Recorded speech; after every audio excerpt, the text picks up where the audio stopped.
scheduled and otherwise, no updates or anything. Wow, really? I was like, there was an event scheduled this past Saturday on Bainbridge, originally on the calendar, and I couldn't find any reference to it, so did not bother sending any emissaries. Grace, maybe you can also say a little bit about what it was Tesla announced on Battery Day. Oh, yeah, I could probably say a few things. Yeah. Okay. Anybody else who's already signed on have an update to deliver?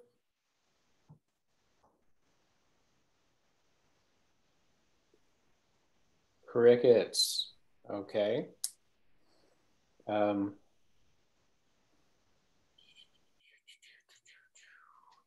Yes, I have something to say. The picture I have there is a monumental development in my overall design. I actually got the battery pack next to the high voltage box and an inverter in the motor, and with a 1/4 inch to spare. So anyway, the design is working out. So a little bit Great. yeah. Time to start connecting cables, eh? Yeah, can do that anytime. All right.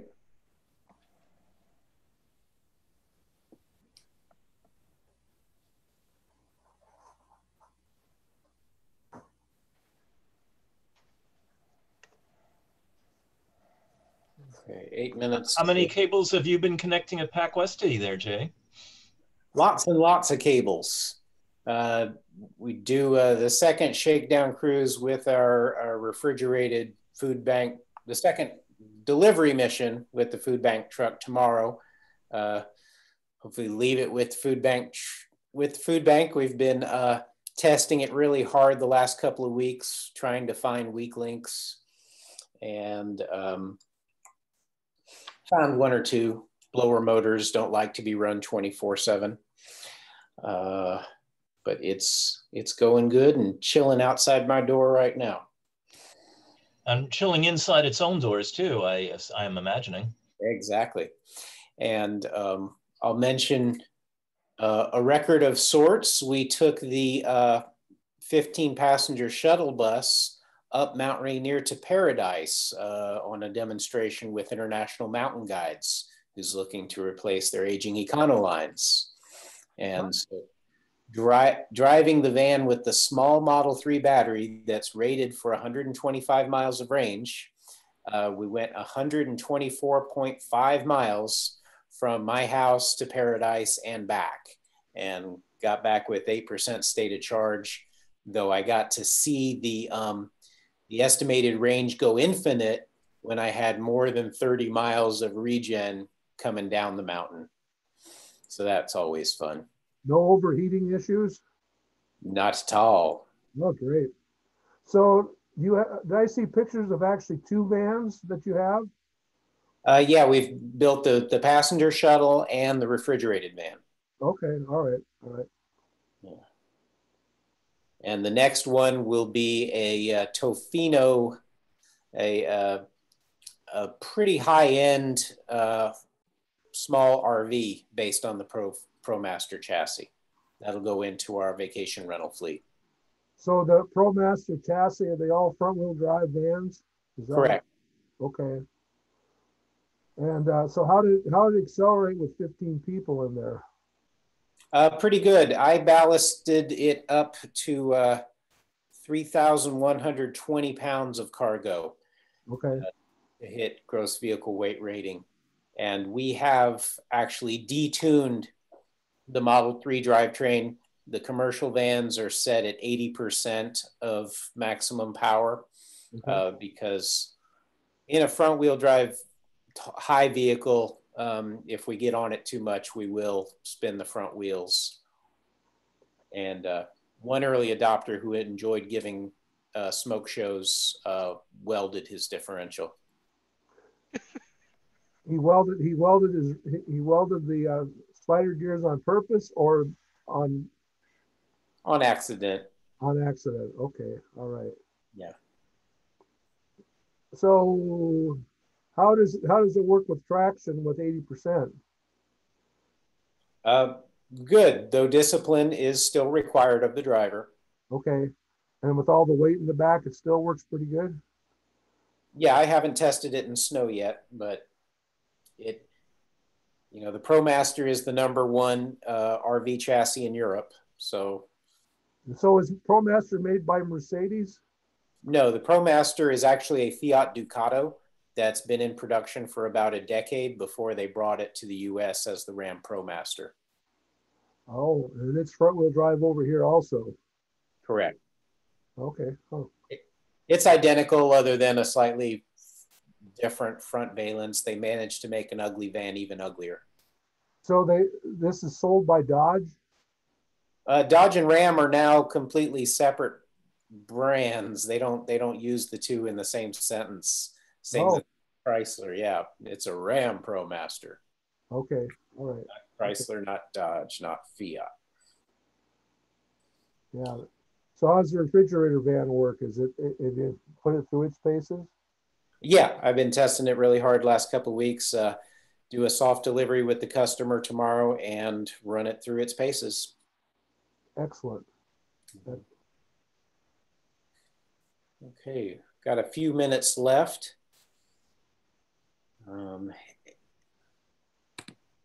Andia, Miss Robinson, Melissa Troy, welcome. Melissa, will you I was muted. will you be wanting to be a co-presenter so you can share your screen? Yeah, just for a few minutes. Okay. Ed, can you go ahead and grant? Well, I can grant that. Can't I? And I won't be able to stay very long. We have a storm on our hands right now, so I'm glad that all of you guys have power currently, but we've got about 80,000 customers out at the moment. So I'm on storm duty until 6 a.m. So it should be a fun evening. What do you get to do during storm duty? Well, today I'm on social media duty. So I'm answering anybody's questions online where they ask, when's my power going to be back on? And if they kind of alert us to anything, then I have to report that back. So it's very thrilling stuff. Are you in Vancouver right now? No, I'm actually in Tacoma, but we have 10 counties, and we've got quite a few counties that are actually out of power or have quite a few homes that are out of power. I think right now it's about 30,000 in Pearson King alone, so quite a few customers. All this wind, it's expected to be a few days worth of customer outages. So I noticed the last couple of years, Puget Sound Energy has a pretty good automatic phone system where they know where the power is out, and then they will give you a call to tell you the power is out, and then they'll also ask you if the power is back on. So that's a pretty neat system. yeah, we've been working on our tech for a couple of years now. So we also have like text messaging. We have an automatic outage map that's available as well online. So we kind of interconnected all of our storm teams and crews in order to facilitate making sure that you guys are just aware of outages as they occur, and also giving you a bit more notice on when your power is going to come back on. It actually came in really handy during the Bonnie Lake fires because we were dealing with a lot of outages as well, so you can kind of tell what was going on in the area. Okay. Well, T-1 minute. Ed trying to get Melissa put on as a co-presenter as well so she can take over and run through any slides. Welcome John McGowan for joining. And we have an unlabeled individual who's going by Chris, but we know he has a different name. Andrea, hello. And Chaz with his long gone RAV4 EV. Hello there. Jay, I just wanted to say your envelope is due to arrive today.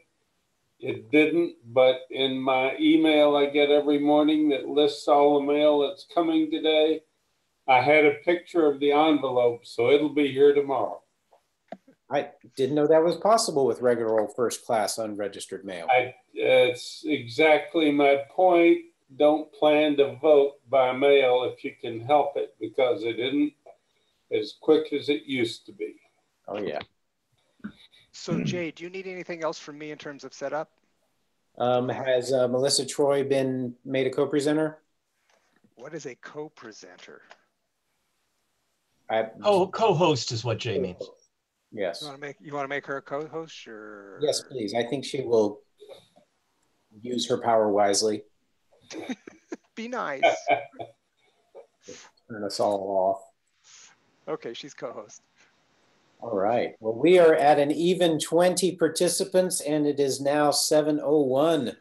So without further delay, I will call the meeting of the Seattle Electric Vehicle Association for October 2020 to order. Without our tongue crier, Kevin, we do not need to rise and sit. He is missed. It's waving. So, Yeah, sure. Go ahead. You're unmuted. Present. thank you, Kevin. Good to see you. We're now at 21.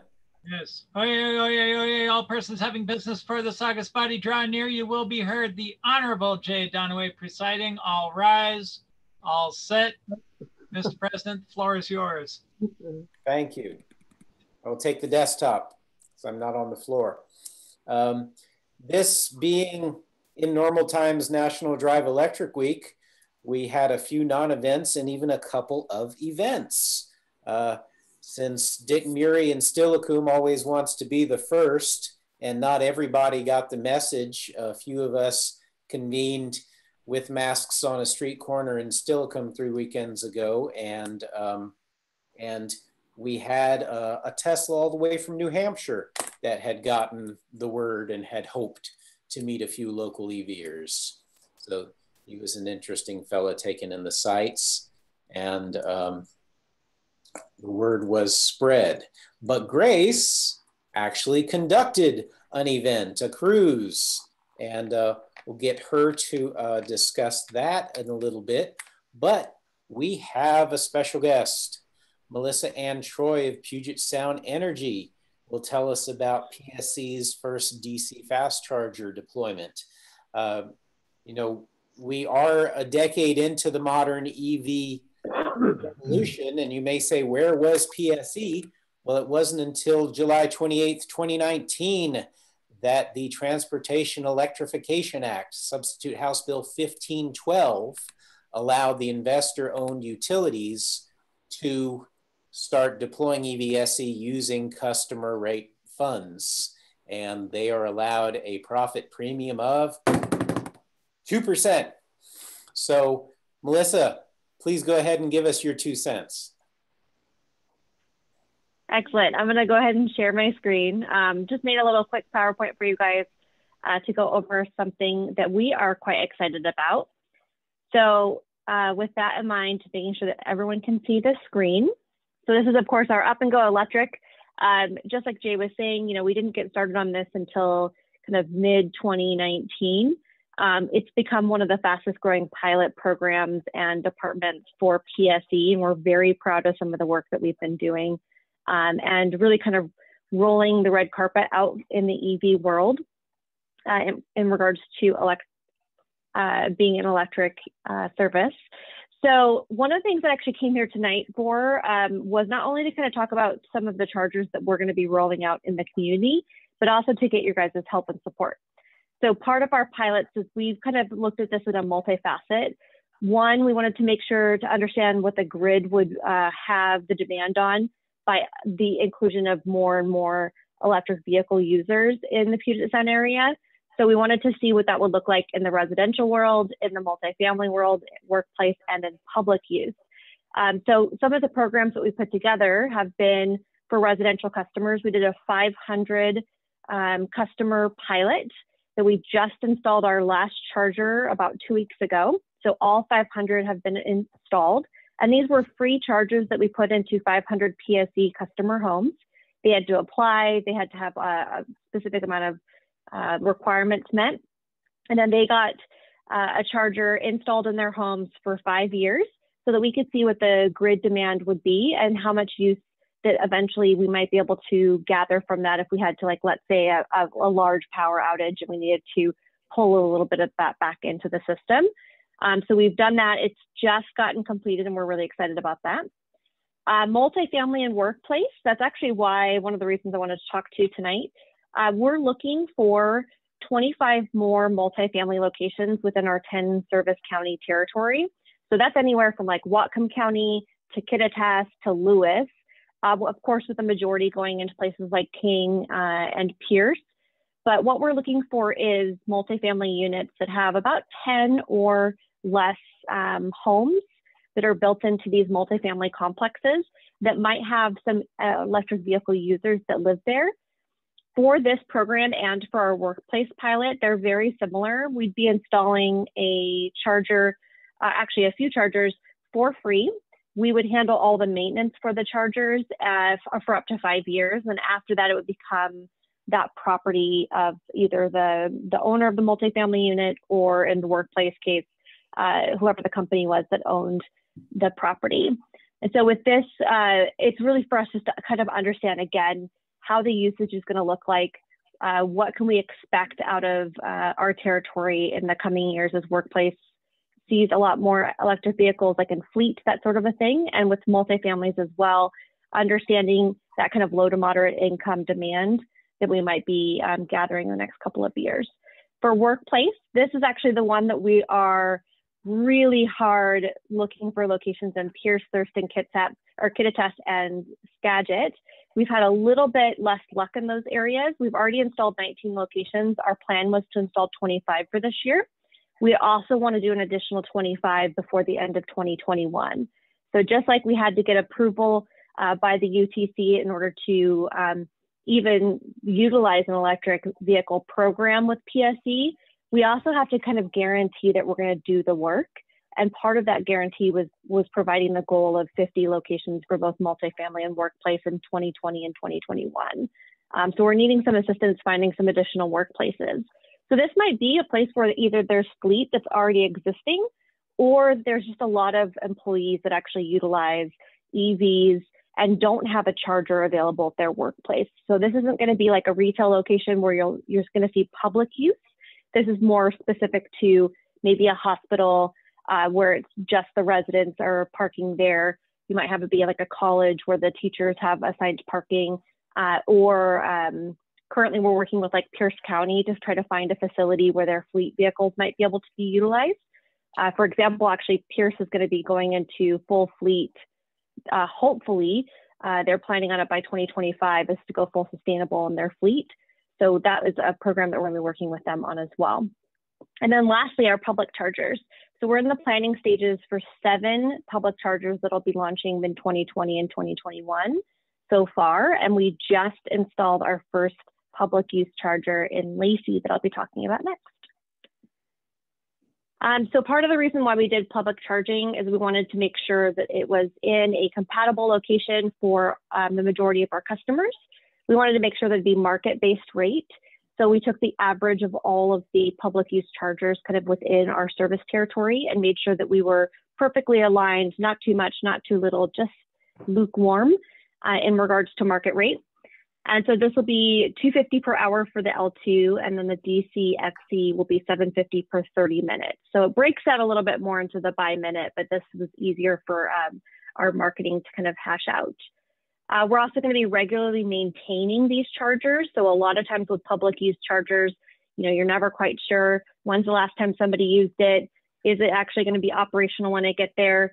We're going to be maintaining these consistently with our service crews and making sure that they're not only the newest charger options available, but they'll also service any type of car and they'll be reliable for our customers. And this isn't just for PSE customers, it's actually for any customer. It'll be available location-wise on all of the normal EV apps. And we just started launching those in the first and second week of September, so it takes a little while for those to load. Any questions so far? What's the power level of the DC fast? Are they 50 kilowatt stations or even more? I think they're actually even more. Once I get out of this slide, I will actually find that out for you because I think that they're quite fast from what I've heard. So Let me just double check if we have it on here. Hey, Melissa? But I will get that information for you in just a minute. So one of the, sorry, what was that? Melissa? I say yeah. either Yes. the kilowatts or the amperage of the DC fast chargers would tell us. Yeah, absolutely. I can definitely let you know. And then are CCS or CHAdeMO? I'm sorry, I didn't hear you very well. The DC to DC, DC fast charging is CCS or CHAdeMO? They're all both. I will find out for you. Yeah, they're both. Thank you. And I think that most of them are 50, but you might have done some that are up to 150 because that was a possibility. But yeah, so if you tell us just if they're FSEC, we probably can tell from the model number as well. Okay, I will definitely find that out for you guys. What was the note about the greener stuff? Solar?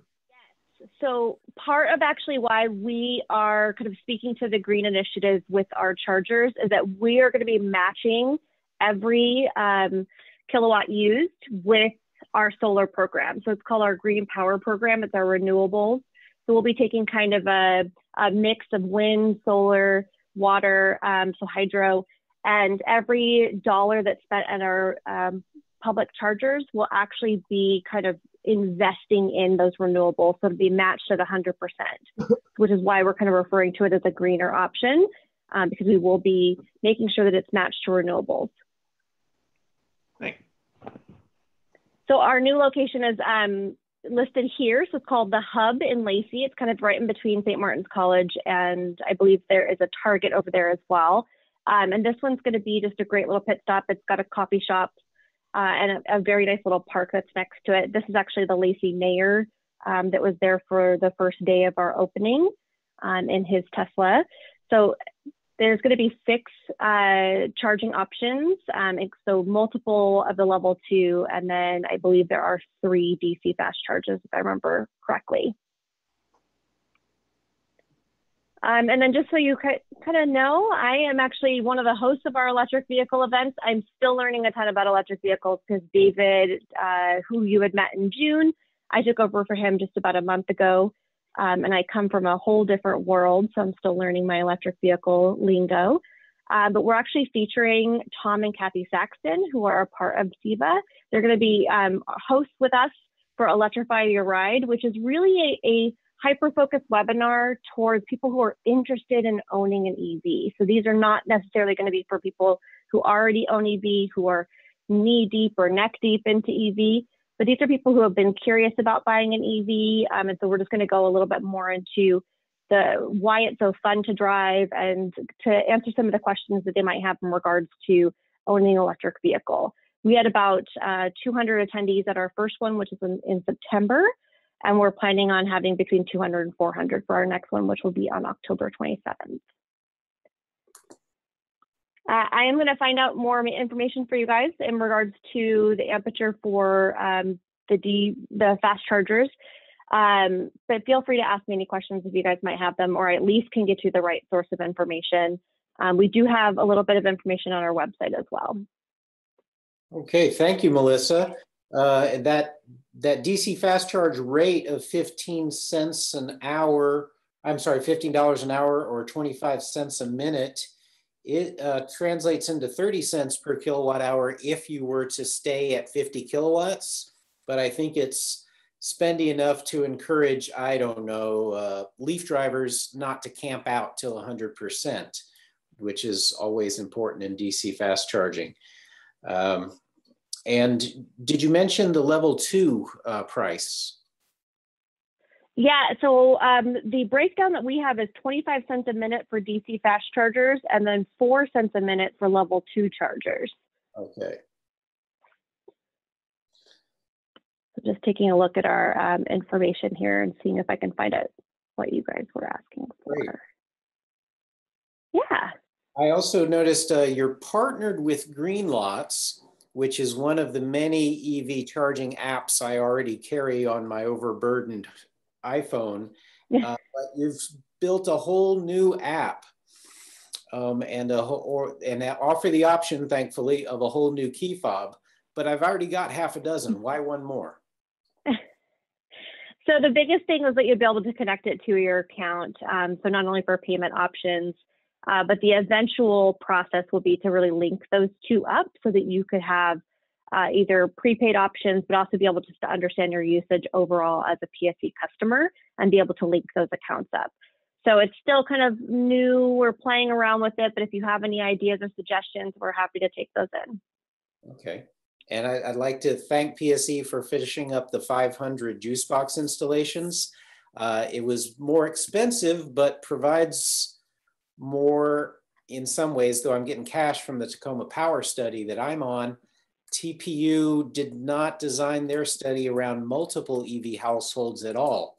And since I am no longer electrically monogamous and bring home a different EV just about every night of the week, they're only tracking about 1/5 of my household's EV driving.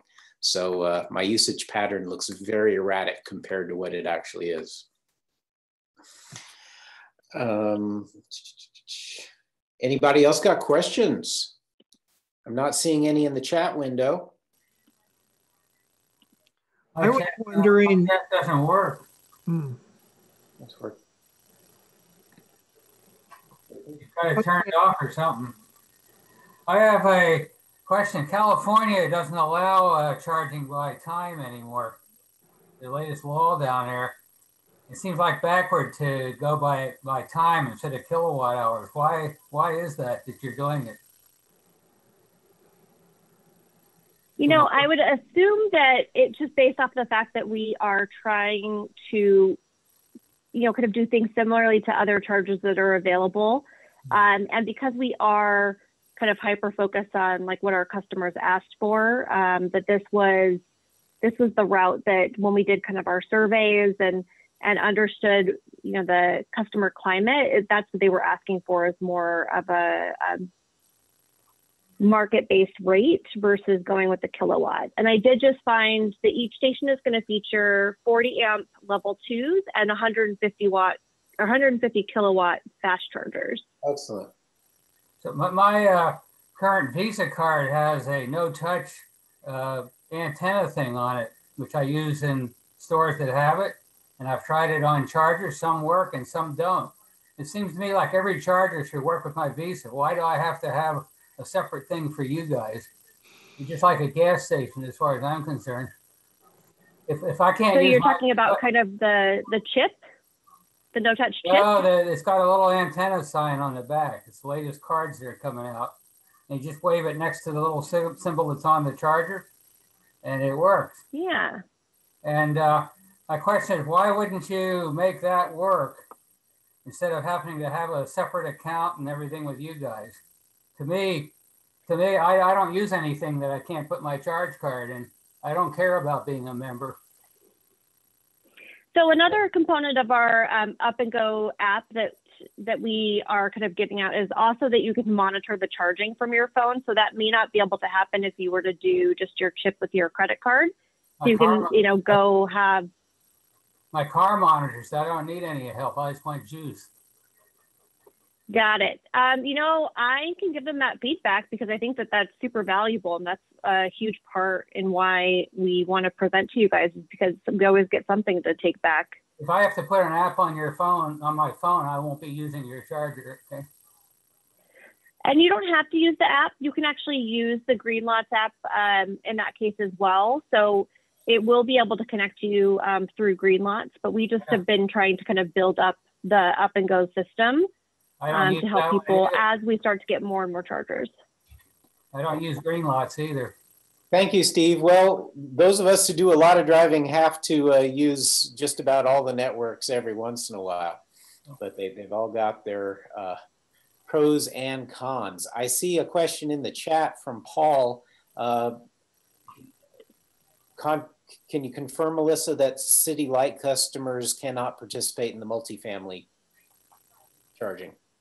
I can. So unfortunately, because of the way that the UTC really regulates what we do, all of our programs have to be within, you know, if they're electric based, they need to be in our electric service territory.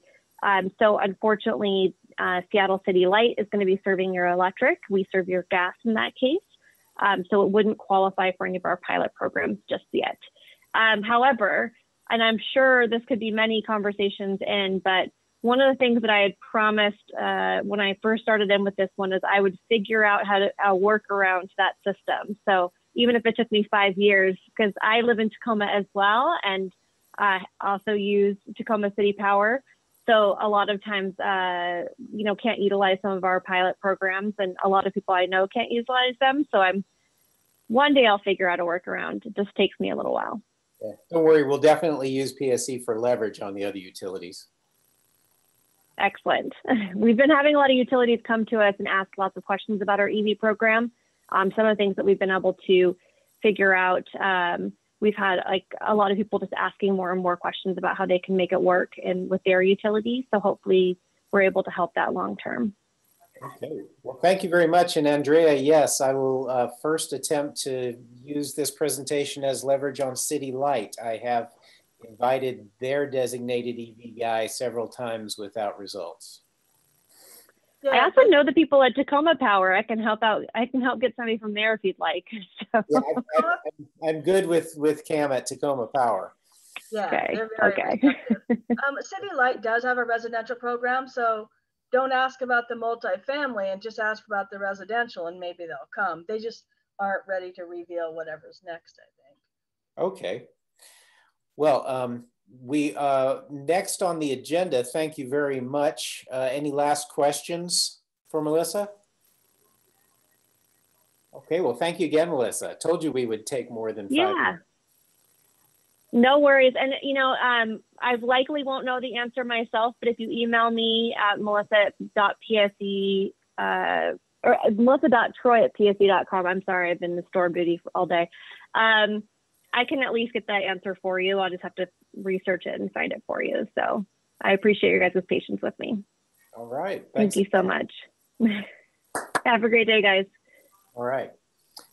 Our next presenter is going to be Matthew Metz at 7:30, but we've got a few minutes before he signs on to talk about the California EV 100% EV executive order and their efforts to reintroduce their bill in the coming session. So Grace, would you like to talk about the cruise?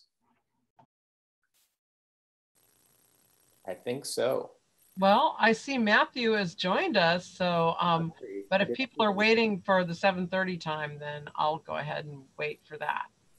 We'll give Matt his promised preparation time. Oh, okay. That's great. Yeah, we usually do a big car show for Drive Electric Week. And that was not a possibility this year because of the public gathering restrictions limited to 5 people. And so that wasn't going to work for us. But we wanted to do something to at least reach out to people and say, you know, electric cars are a thing and they're happening. And here's some ideas of things that you might want to do. Fortunately, Philip Skoog was willing to help put this together. And so we figured out something that we might be able to do that would maybe draw a little bit of attention without putting anybody in danger, risk of a virus or anything. So we decided to just get together and do a little cruise, lineup of electric cars, and kind of cruise through Seattle. We haven't done anything in Seattle in quite a while. It's mostly been in outlying areas such as the XXX shows in Issaquah. So thought that might be good and wanted to, you know, go through a variety of neighborhoods so that residents would have an option to see this parade of electric cars coming by, where people are mostly going to be. So the idea was to try doing this. Sometime there's not going to be a lot of traffic, so we wouldn't get too stuck in traffic, and came up with a Sunday morning. Fortunately, the Sunday that we chose, last Sunday in September, was beautiful weather. It was clear and sunny and just really gorgeous. We were so lucky for that to happen. We decided to start up at the Finney Ridge Neighborhood Center. Thank you to Billy for suggesting that, because they do have 2 level 2 chargers there. I know lots of people use them. And so it was a great place to go, maybe get a little juice before getting on the road. We had 10 vehicles join us, and we had a really good variety of cars. We had a couple of Teslas. We had a Model 3, a Model Y, and a Model S. And then we had a Nissan Leaf and a Chevy Bolt. And what else was there? Oh, Conversion, that wonderful orange Carmen Ghia Conversion. Oh, and Ed in his Arcimoto, the purple Arcimoto, really caught a lot of eyes on that. That was very fun. So it was a great representation of some of the cars that are available right now. And we had a great time. We got a chance to do a little socially distanced socializing to start off before we got on the road. And then we were mostly able to stick together. We did get stuck at a couple of lights, but I was taking up the front. Philip was bringing up the rear. We kept each other on the phone so that I could stop and make sure everybody caught up and stayed in line. We all turned on our flashers and played music with windows open so that we would kind of draw attention as we were driving by. One of my favorite things was when we pulled up at a light. We're driving a Model Y. We pulled up at a light and stopped next to a Model 3. And the people rolled their windows down and said, so what's going on here? What's this all about? And we explained, hey, National Drive Electric Week, spread the good news. Thanks for being part of the whole EV revolution. And they were just really excited about that. Thought it was really cool. We also went past a coffee shop that had a big lineup of people outside waiting to get their coffee. And we all waved, and that was kind of fun. We really got some attention there. And we ended up finally, after 14 miles, driving around neighborhoods in Seattle, down at South Seattle College's Georgetown campus. And they do have, I think, 5 chargers there. They've got 4 level 2s and maybe 3 level 2s and a couple of fast chargers. And so that was a great place. We got permission to go there because we said we wanted to make sure to kind of showcase the fact that you're supporting electric vehicles. And they said, yeah, that sounds like a good plan. They got a big empty parking lot and all those charging stations. So that was really fun. Anyway, so that was just us trying to be a little bit creative and get around the virus restrictions. Really looking forward to being able to do, actual car shows and talk to people in depth about EVs and EV driving sometime in the future, maybe next summer. Any questions, anybody? Silence. Well, thank you, Grace. Hey, great. That was a good creative idea. I was working a special recycling event, as I will be this Saturday, but glad people were able to do some Drive Electric Week events. It was really fun, and thank you, Grace. It was really well organized. It was fun. Great. We also put the Drive Electric Week banners on our car, and we had several Drive Electric Week signs on vehicles as well. And everybody had the oil-free miles sign to advertise how much they'd been driving electric. All right. Cool. Thanks, everybody, for doing it. Excellent. That puts us right on time for Mr. Metz to talk about the earth-shattering executive order in California. Yeah. Okay. Well, thanks everyone. Thanks for having me. It's been a while since we've seen each other. So is this your guys' first Zoom meeting, or you've been meeting all along? Been doing this since March. Oh, March. Okay. Wow. Anyway, here I'll get my oops, things started. Oh, sorry. By way of introduction, Matthew Metz is co-founder and president, I do believe, of Cultura, the organization based in Seattle and San Fran, right? Dedicated yeah, Silicon Valley. Ending our dependence on gasoline. Hey, Jay, I'm trying to share here and it's telling me I'm not allowed to. Okay, boom. Let's see if we can unlock you. Ed, can you assist in that regard? Oh, there, okay, that's better. I was trying to figure out how. Do we just make him a co-host? There got to be a better way. No, there, you guys can see my screen now? Yes. Yeah, you're good. Okay. Alrighty, so yeah, so I'm going to be talking about different efforts to phase out cars, or actually what we're doing is we're asking the legislature to require that new cars be electric.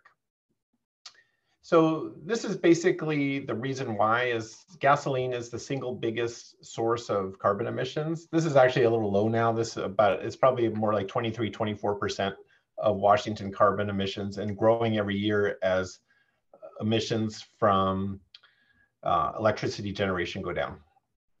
Oops. Oh shoot. Yeah. So this is this is kind of what Washington's greenhouse gas targets are like. So the black line is kind of business as usual. So it shows we're almost right at 100 million metric tons right now. And if we do business as usual, and this includes the 100% clean electricity. So we are going to get a little bit cleaner, but only down to about 80, about 20% cut. And our climate plan requires us to get to 50%. And so that's basically this yellow line right here. So we have a lot of work to do, especially since some of the hardest sectors are, for example, residential heat, getting rid of the natural gas out of homes. That's a very long and difficult effort. Industrial emissions and things like that are pretty hard. So really gasoline is kind of the lowest hanging fruit that's left after power generation. Oops. And this is a graph of Washington's gasoline fuel consumption. And as you can see, we've been pretty much in a holding pattern since the year 2000, right around 3 billion gallons a year. So the cars are becoming a little bit more efficient, but they're also getting bigger and there's more of them. So any gains are basically canceled out, and yeah, we're not making any progress right now. So the way Europe has approached this problem is through phasing out gas cars. So this shows where all the different countries are, although there's one mistake on this, or actually something out of date, is the United Kingdom, which a year and a half ago said they were going to phase out gas cars in 2040. Then they bumped it to 2035, and now they bumped it to 2030. So really, the world standard is becoming 2030 for phasing out gas cars. And just out of curiosity, Scotland is part of the United Kingdom. Would that 2030 then, would that cover Scotland? So they're also 2030 now? That's a good question. Actually, I need to check that. Scotland, when England was at, or I'm not sure all the different elements here, but when United Kingdom was at 2040, or Great Britain was at 2040, Scotland was at 2032. So they were kind of going their own way. And so actually, I'm not sure if they've made a new move right now or exactly where that stands, but actually that's a good question. We should update that and check that. Just to clarify, United Kingdom is England, Scotland, Northern Ireland, and Wales. Northern Ireland and Wales are not split out there. I'm thinking the way this map was put together, it looks like Scotland is setting its own standard, and United Kingdom to be everything else. Yeah, that's probably the way it is. Also, I'll add that the European Union, there's big negotiations going on within the EU to harmonize on a date and sort of standardize it. There's been no official announcements, but there's a lot of work going on behind the scenes about that right now. And you know what? I think that separate Scotland thing, I think that has to do with Brexit, because I know the folks in Scotland did not agree with that and wanted to go their own way. We were just there a few months ago and they were talking about it. So yeah, that's why they set their own standard then. Yeah. So note that all of the green countries do not have any very significant gas car manufacturing operations. Where is Germany on this? Well, that's a good question. So Germany, they are actually pretty close to announcing it. They've announced sort of a non-binding goal, But you're right, their auto industry is a big problem. They have, gas cars, bless them, they have like 2,000 parts in the engine or something like that.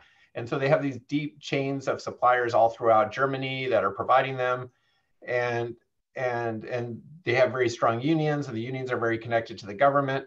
And so there's a lot of freaking out about what this means for German auto manufacturing. And, we've had similar conversations with the representatives of the UAW in the United States. They are concerned about it, that, yeah, there won't be as much auto manufacturing employment. So, yeah, I mean, I'll just leave it at that. But it's very complicated, the politics of it. Although, I just say, just in answer to yours, France, they make a fair number of cars in France and in the United Kingdom. I mean, not and in Sweden, but not like Germany. That's true. And I think Seat still builds a few in Spain. Yeah, maybe. And I'm not actually sure what's going on in Sweden. Is like Volvo, and are they still building cars there? I'm not sure. Yeah, they are. They build the trucks here in California, but the cars, I think, are still out of Sweden. Oh, okay. Okay, so Jay asked that we talk about the Governor Newsom's order to phase out gas cars in California by 2035. So that's been in the works for a long time. We've been hearing rumblings from the administration for a long time, but I think due to the wildfires in California in September, that really created a lot of urgency for the government to see that, to show that it was doing something. And so, yeah, Governor Newsom came out with a regulation now, or an order. Now, this order is actually not really an order. It doesn't tell anyone to do anything other than telling the California Air Resources Board to make a regulation. So, and it's not even terribly specific about what the regulation is. It says they should aim for 2035, but they have to take into account existing, or future technologies, and there's a lot of wiggle room. So there's really no guarantee as to what that regulation will look like. It actually could be better, it could be worse. I mean, it could be sooner or later, but it's a start, and it can be very effective as a signal to the automakers and others that California is going in this direction, even though it doesn't have binding force of law. And because it's 15 years out, it doesn't necessarily matter that much right now whether it is law or not, because it's still quite a ways away.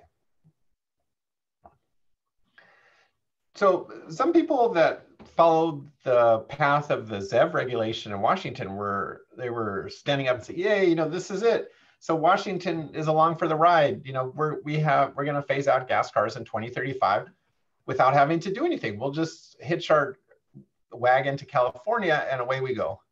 Well, it's not so simple, actually. There's a lot of steps that need to be passed through, and there's a lot of litigation around each of those steps. So just quickly, so as I mentioned before, California Air Resources Board has to do a regulation. Can be a very long process. I'd say 2 to 5 years. And there's significant question whether there's actually authority under California law for the Resources Board to do the regulation. And I'm not going to go into it deeply, but the point is that there's going to be a lot of court challenges, and even some Democrats in the state assembly are saying, no, Newsom doesn't have that power. That's outrageous. So there's going to be a lot of battles. And then California has to go to the federal government and ask for a waiver from the Clean Air Act. And the whole Clean Air Act is the subject of a huge amount of litigation and complexity right now. And so we don't know how that's going to come out. And we can expect a lot more federal preemption challenges.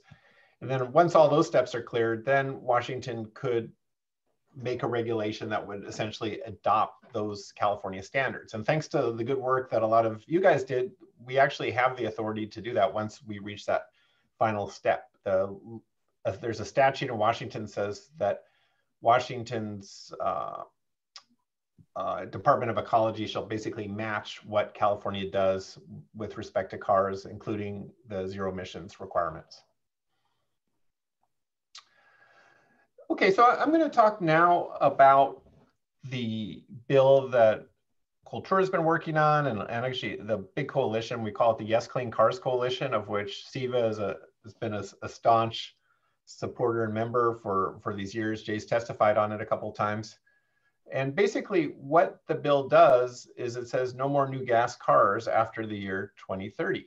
So basically a person can buy a 2029 gas car and drive it forever. They can sell it, but no new gas cars are going to be coming into the state of model year 2030 or later. So it basically, it doesn't take away anyone's property, but after a certain point, it sets new standards. So about, and just some facts, Washingtonians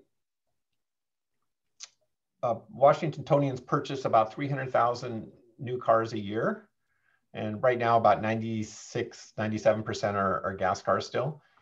And they turn over about 6% of the cars in Washington sort of turnover a year. So if with a 2030 gas car ban, about 6% of the cars are going to change to electric every year. So it'll be a substantial increase, but it won't be all at once, like 100%. It'll be gradual but significant uptake of electric vehicles.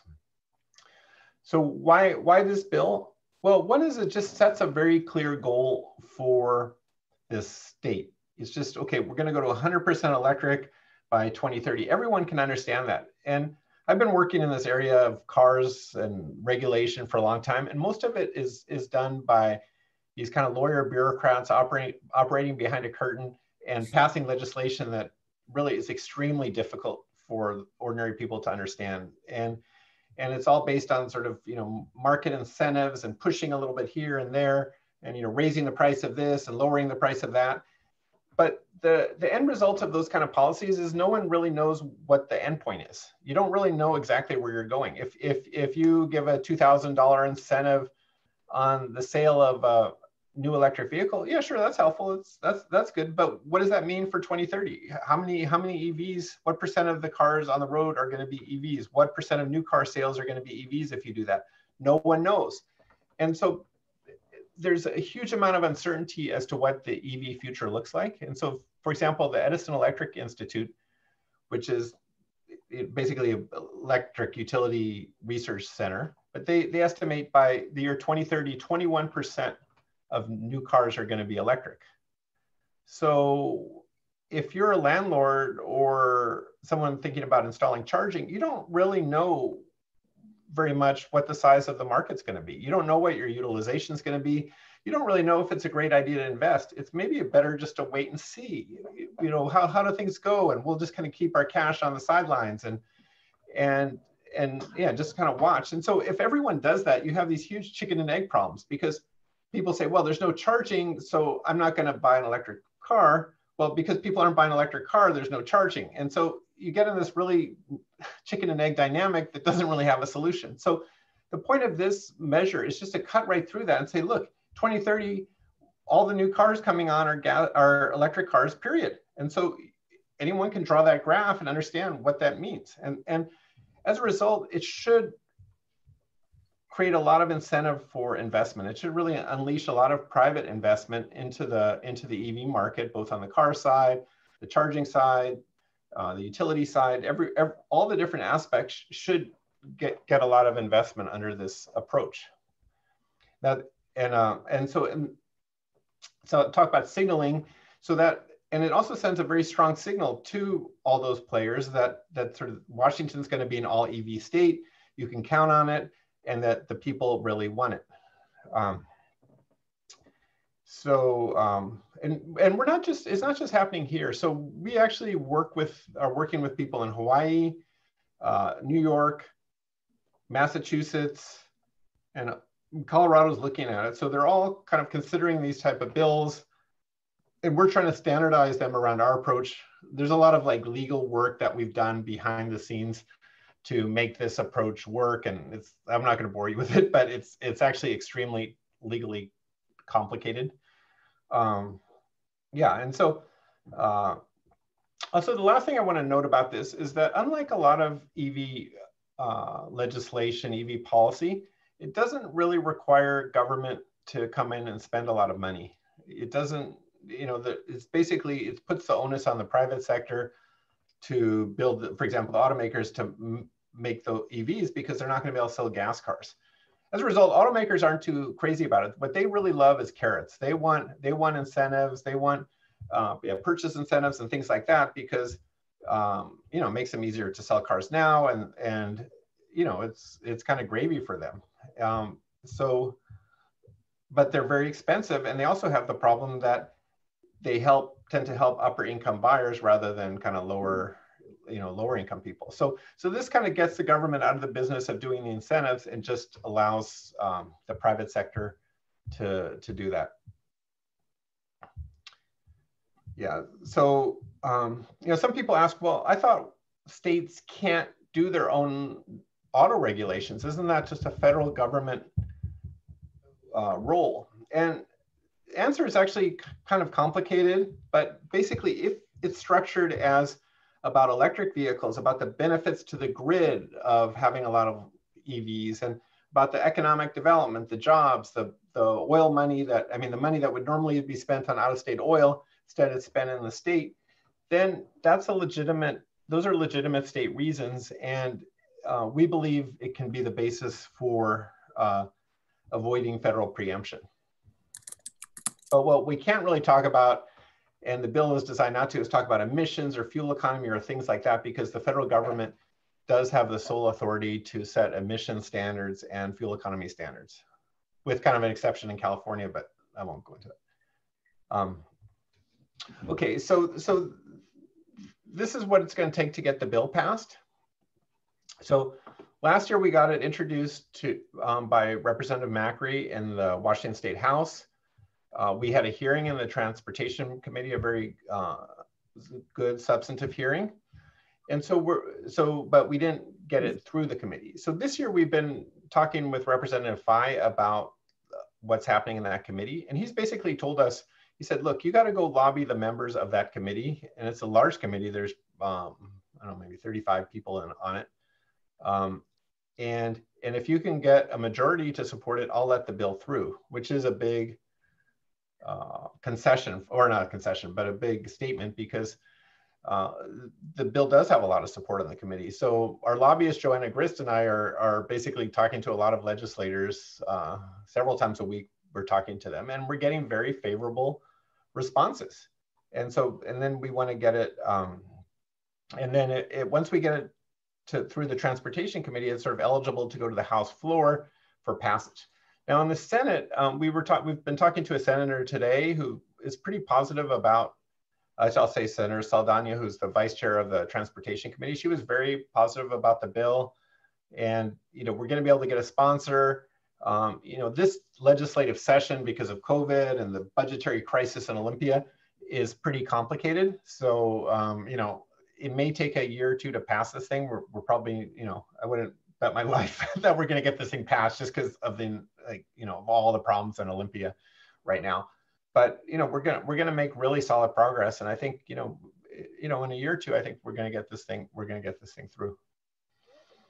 So yeah, so a lot of it is just about having a lot of constituent visits, really having legislators know that a lot of people care about the bill. And our lobbyist says, look, if a legislator hears from 10 different constituents, they're very likely to support a bill that otherwise they wouldn't really care about. So it's kind of a numbers game. It's just to get people activated and figuring out who their legislator is, and just placing a call or an email says, hey, I really want this bill to pass.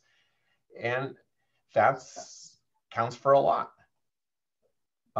So, you know, that's kind of the core of it. You know, we're also doing social media and asking legislators to ask other legislators. We're working the media as well.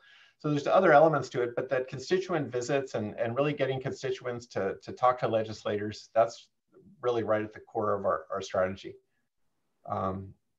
This is just the timeline quickly. So here we have basically December, January is going to be a really key time when the legislation is going to be introduced. The hunt for co-sponsors goes on, and I may come back to you or Jay or whatever, and may ask you guys to let your legislators know about the bill.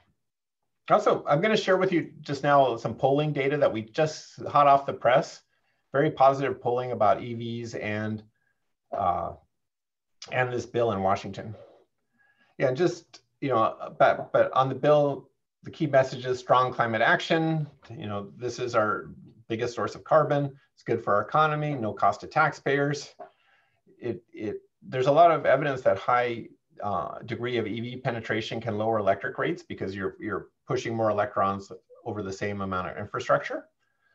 That it's fair, and it allows transportation dollars to be targeted more to lower income people rather than, you know, the upper income people who have tended to get the bulk of the subsidy so far. Elaborate on that. What do you when you say targeting transportation dollars? How does it affect that? Okay, so basically it's sort of addition by subtraction. So typically in Olympia, there's something called the multimodal transportation budget. And so that's everything that's not roads. So the roads, they have the gas tax is used to basically pay for the roads. But anything that's not roads, it basically has to get either a general appropriation from the main budget in Olympia, or there's a couple other things. But there's vicious competition for that money that's not roads, but for transportation. For example, all the bus systems in the state, sound transit, anything that, yeah, and EVs are also in that bucket. So for example, a couple of years ago, we used to have a pretty good sales tax exemption in Washington, right? Up till about 3 years ago. But then what happened is that money was being counted out of the multimodal budget. So Sierra Club and some of the environmental justice people said, oh, this is crap, you know, because all of the people getting the EV tax credits are upper income people buying expensive new cars. And, you know, we really need this money to maintain our transit system.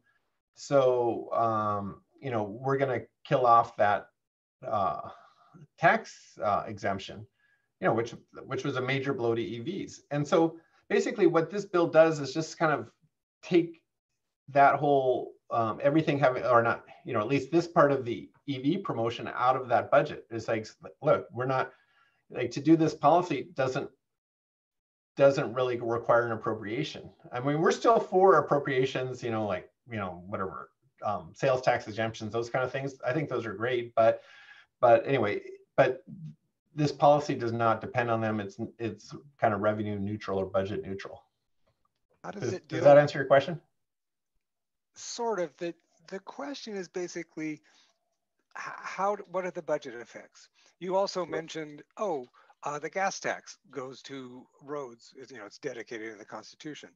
But if you really eliminate cars, you're going to be let's say, roughly 6% of your gas tax revenue per year after 2030. Oh yeah, well that's true. That's true. So yeah, that gets to the complex issue of like road usage charges and the replacement for the gas tax, which is definitely connected to this issue, and they're kind of trying to figure it out in Olympia. And yeah, so I mean, because basically the situation is right now is that the government is in the business with the oil industry.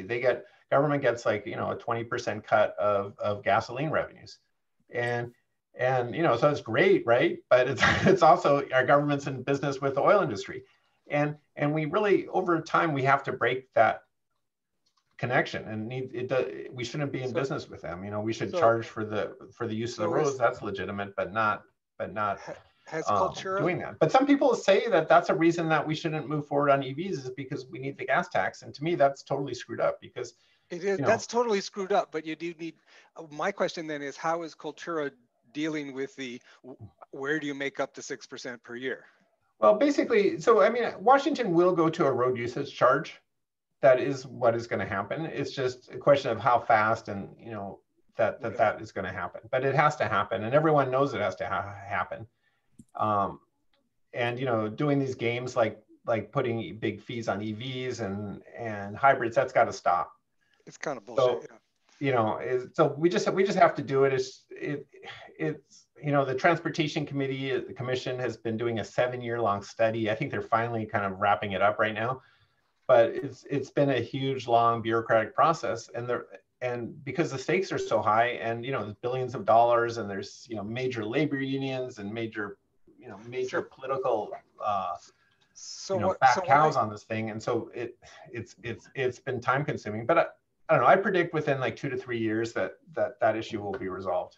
So what I'm hearing is Cultura isn't taking a position on that, but just assuming that other people are going to see that it's got to be dealt with. Well, not exactly. No, I mean, we're in favor of the road usage charge, but the road usage charge is, a 900-pound gorilla that, that its time hasn't come yet. Like, they're not even talking about an Olympia, right, for this upcoming session, because, they're talking about the transportation budget, they're talking about clean fuels, the cap and trade. Those are the big subjects in the transportation area. So the road usage charge is not ready for prime time yet, but when it is, we're going to support it. Okay, so your assumption is that there'll be some sort of usage that isn't based on gas usage. Yeah, I mean, there's no other way. So I'm pretty confident that the gas tax only made sense when it was the only way to fuel a car. Yeah, exactly. And this present thing where you charge EV fees a lot, that's terrible. In fact, I mean, at some point we should have a discussion about how to get that thing repealed, because that's just horrible legislation.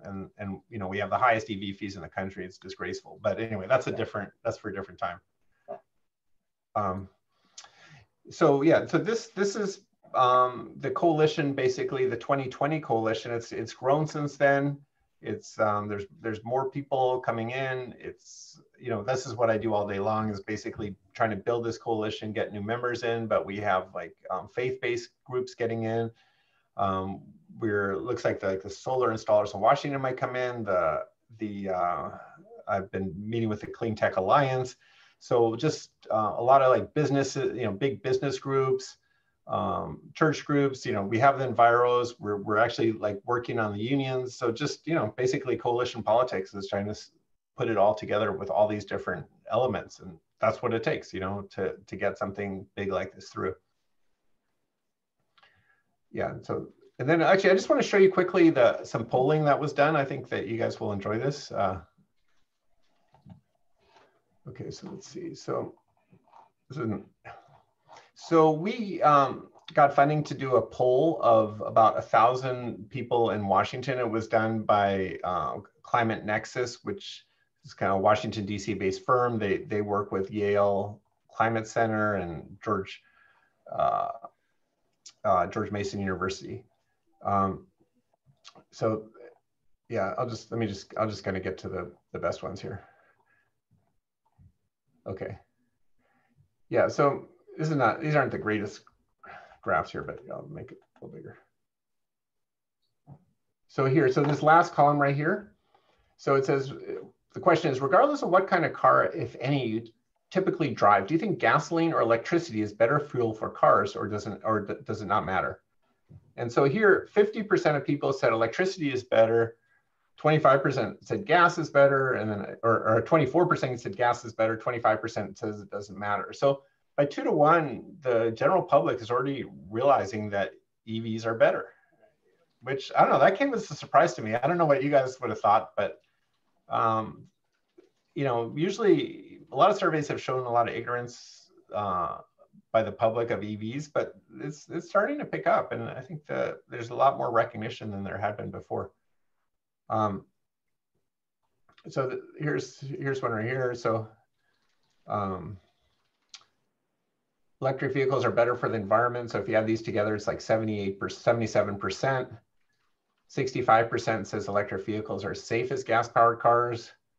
63% say that you save money on fuel. What's this? Only 42% say they have lower maintenance charges. Okay, so here, this is a good one. Do you have a positive or negative opinion of electric vehicles? So 76% say positive, 16% say negative, which also is surprising given how much propaganda there is against EVs and whatnot. That was a pretty encouraging thing. I mean, even the Republicans though, are 69% are favorable, only 21% negative. Then, so yeah, how important is it to you that Washington State transition from gas-powered cars to cars that can be powered by renewable electricity? So 73% say it's it's important. Only 26% say it's not. And even Republicans, again, 57% say that's good, 43% say it's not. Okay, so this is our policy right here. This is what I was talking about earlier, is the 2030 requirement that all new vehicles be electric. So here, 59% of all voters say that they're in favor of the policy. Only 35% say that they're opposed. So 59 to 35, those are pretty strong numbers. And Democrats extremely strong, independents pretty good, 48 to 38. Republicans is 46 to 52. So not great, but considering this is very aggressive climate legislation, those aren't bad numbers at all. I call that 46 to 49, 5% undecided Republicans. Yeah. And, Republicans right now are like 30% in the state. So, I mean, that's why, we get to pretty substantial numbers. Let's see, is there anything else? Yeah, those are the main ones right there. So here, I'll stop sharing my screen. Thank you, Matt. That's a lot more insight than I expected, especially into your war plan and the great data behind it. Okay, you saying I went on too long? I'm hoping you're going to do a little bit of Q&A. Extremely informative, yes. I don't see any questions on the chat for Matt. Go ahead and start throwing those up, but I have one. Speak up, Grace. I wanted to ask you if that applies to used gas cars as well come 2030, or is it just new cars? So you can, if you buy a 2029 gas car, you can sell that, or let's say in the year's 2040, you can still buy a 2029 gas car. But what you can't buy is a 2030 or later gas car.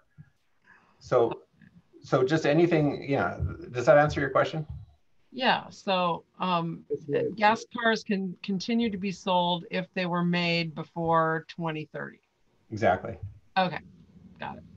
What about registration? Like, somebody goes to Idaho, buys a gas car and tries to register it here. Okay, so actually that's sort of the choke point, is that's exactly where the bill is targeted, is at registration. So if you do that, yeah, you're not going to be able to register in Washington. I mean, you can maybe play around with an Idaho address, and I'm sure there are people who do that, but yeah, you're not going to be able to register it. Where's the dividing line between cars and trucks? And do we wind up creating a loophole like all the real estate agents driving around in Hummers to get their tax deduction? Well, the bill says 10,000 pounds. So that's a pretty big Hummer. Like, I think even a Hummer is 8,500. So yeah, it should pretty much cover everything, all the light duty trucks and SUVs and things like that. We didn't get into commercial vehicles, and actually this year's a little bit different in that we exempted motorcycles as well. We decided we didn't want to pick fight with the Hells Angels, so we left them out, and that created some cultural problems and other problems. So yeah, so it's just cars. Actually, I think we said 3 wheels or more. So I don't know, 3-wheeled vehicles also have to be electric, but not 2. Are you planning on dealing with like pickup trucks and vans and things that potentially get used to tow rather heavy trailers? Are we expecting the battery technology is going to improve to the point where those can be, that sort of need can be accommodated? Yeah, so yeah, exactly. So yeah, we're not exempting them because they're such an important part of the vehicle fleet. They're 40, 50% or more. I mean, depending on how you define it. So yeah, we're not exempting them, and I really think that between like the numbers that we're seeing on the Ford F-150 electric, the Cybertruck, you really can pull a lot. I mean, if you just couldn't deal with that, like for example, you could buy a 2029 pickup and drive that around for 10 years, or you could go up in class and get maybe like a Ford F-350 if you had a Winnebago or something like really heavy that you had to tow. But you guys know this better than me, but really the towing is getting up there where I think EVs are going to be able to tow 10,000 pounds or more. Yeah, it's not the power, it's the range. So we'll be looking at, and we all, those of us who have towed with an EV, self-included, know that it can easily hack your range in half or worse. So, you know, unless you have, you know, even a Cybertruck with 500-mile range, as soon as you hook a large trailer to it, you're looking at 200, 250 miles. So, you know, that'll certainly work for some people. You know, there's going to be, you know, some category of people, though, who are, you know, they're going to have some difficulty with that. So I'm sort of wondering, like, range extenders, you know, like you know, the BMW i3 already has, you know, something like that. I don't know whether something like that might be allowed in trucks of a certain class or not. It'd be something to think about. It might make it a little bit more palatable for a certain segment of the population. Yeah, although I think, you know, the range anxiety issue, and I think that's valid what you're saying, but I think the range anxiety issue is because our charging network is still pretty sparse.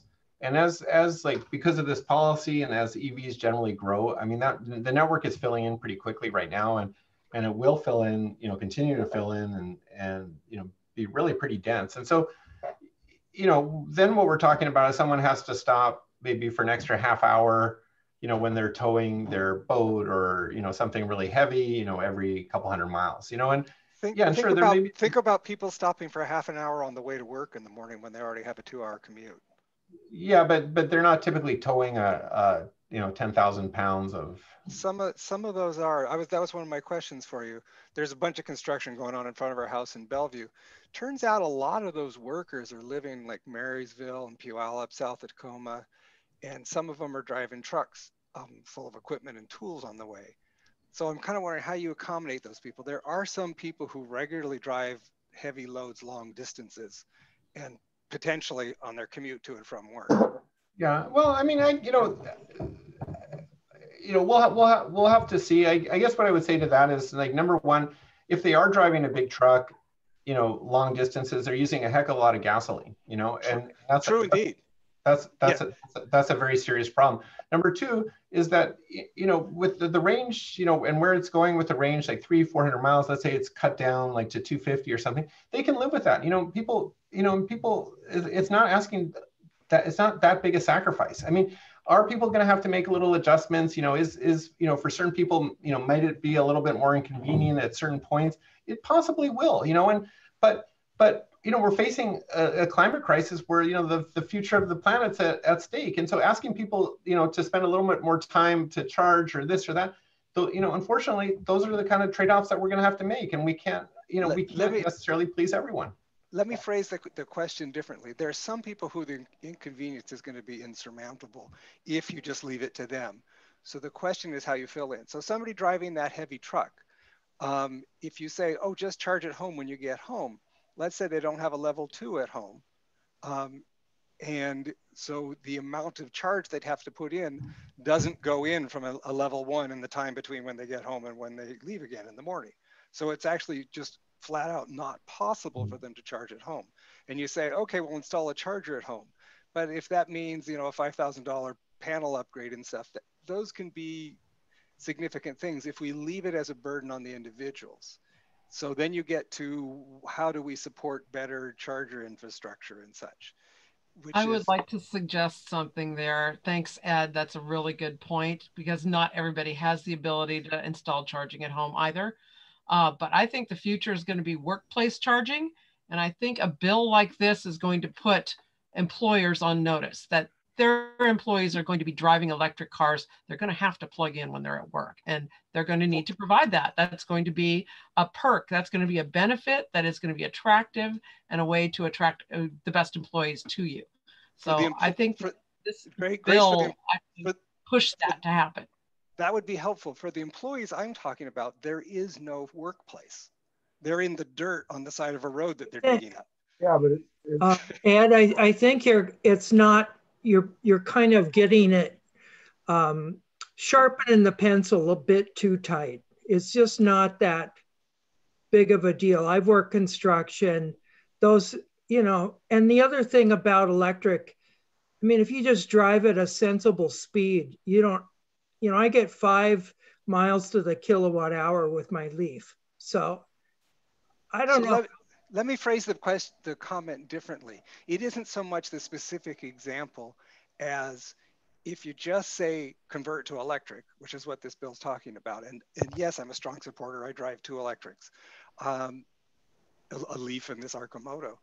But the question is, alongside it, it seems like there needs to be a push for things like charging infrastructure or charge at work, the various things that will make this easier. There is. The state is putting a lot of money in. There's like $12 million right now that the Department of Commerce is spending.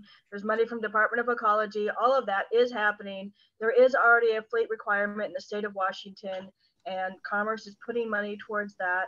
So as soon as we get fleets and workplaces covered, some of these issues won't be an issue. I also didn't have charging at home for 4 years. Now I have level 1, and I understand, there's a huge difference.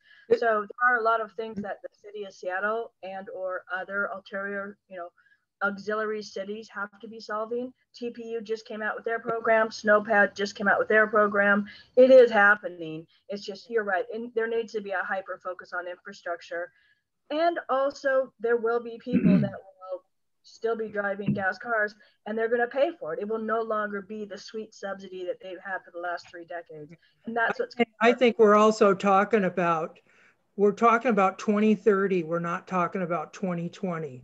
Well, actually even later, like more like 2037. They have 11 kilowatt chargers on board in cars in Europe. Why can't we get bigger chargers here instead of these smaller ones? I think Tesla, you can have a double charger or something like that in some of the S's, but anyway. Yeah. But the other thing I want to just make a point is that the fast charging already is just it's just the speed has vastly increased, and the people that are, let's say, like a worker's driving an older pickup, maybe doesn't have a place, is worried about it spending a couple $1,000s. Well, that person's going to be able to drive their truck, a gas truck, till 2037, 2040. We have 20 years to resolve this, and the charging speed of like Tesla is probably doubled over the last 3 years. It's going to continue to really increase, and so fast charging, DC fast charging, is going to be a major option for a lot of people. And we might be to the point in 10 years where it takes the same amount of time as to fill up with gas, and then we don't really even have to worry that much about people that can't charge at home. Maybe it'll be a little more expensive, but it'll still be very available and roughly at the same price as gasoline. Okay, this is real good discussion. I think Matt one of his points is his bill cannot get too complex to solve all the problems, but it will stimulate other activity as well. We've got one more subject on the agenda from Andrea. She's developed a SEVA survey. Any final questions for Matthew? Yeah, I have one. This is Philip. Hi, Matthew. Hi, Phil. Well, since I've only for a while been driving a Tesla, a lot of who provides the charging for a Tesla is provided in the price of the vehicle. If you did that with the trucks, they would not see any additional charge, and they would be more encouraged to have a truck that incorporates the charging in the monthly payment of probably what for trucks might be a lease payment that goes on for quite a while. And of course, how you do this, I don't know. Tesla will come out with a truck to compete with a Ford F-250, and the world will completely change. Yeah, I agree. And I mean, I think one of the major points of the bill is to just basically stimulate the massive investment in the area that's required to come up with many new solutions, a lot more money going into technology. I mean, right now, there's only a handful of companies, really only one, that's really properly investing in this area.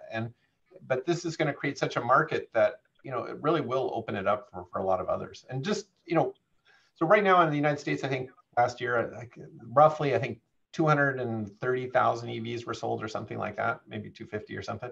And, but, in Washington state alone, we sell 300,000 cars. So kind of just by Washington doing this, we're effectively more than doubling the size of the EV market. And that will really push the technology forward very quickly, especially if other states are doing the same thing. Is there any chance you could make the effective date be some fixed number of years after bill passage rather than a specific date? Because if it takes 5 years to pass it, then there's only a 5-year window to get the rest of the stuff in order. Yeah, I mean, we'll have to see, you know, that can be tweaked every single year if necessary. I mean, yeah, if it took us till 2030, 28, yeah, we might want to give it some more time. But, you know, we don't want to give it too much time because, you know, other countries are doing it 2030. So why can't we in Washington? You know, it's definitely feasible. There's no real massive technological block for this to happen. So, you know, we actually think 2035, the way California is doing, is too late. It's not consistent with our climate plan. And it's slower than the technology would allow. So let's keep the pedal to the metal for now. And, you know, if we have to back off later, we can. All right. Well, I'll ask to wrap up this subject. Matt, you did a great presentation, and it's been a while since we had a subject with such vigorous intra-SEVA discussion. Speaking of intra-SEVA discussion, Andrea has come up with a very nice SEVA survey. And I've been very hungry for finding out what SEVA activities would be most meaningful to the membership. I just took her draft survey and it was quite good. So Andrea, would you spend a few minutes talking about that?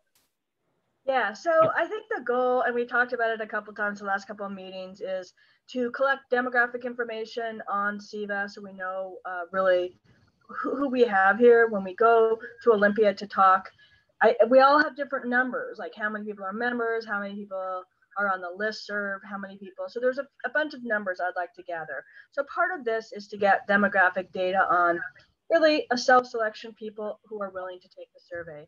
So I put together 10 questions. Some of it's demographic, and so it just takes 1 second. And then some of it's really choosing multiple choice and giving your opinion. I talked with Deb, and she's got a great website. There's a lot of information out there.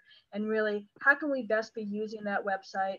And then how can we produce material or create material that are drawing people to the site? So there's a few different things going on.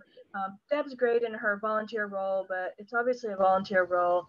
I really talked with a friend who does some outreach and presentations, and I've probably been on over 200 webinars since the COVID started because I just do EV stuff for my living. So I've been on a lot of, and so there's a lot of great stuff out there. So I did talk about a ride and drive, a virtual ride and drive, and I don't think I sent you that link, Jay, sorry about that, from a place, Seichi in Florida, that did a really good virtual ride and drive. They have one for a Leaf, a Volt, and the Tesla. So I will make sure I send those out on the listserv because this weekend I've been busy on the listserv.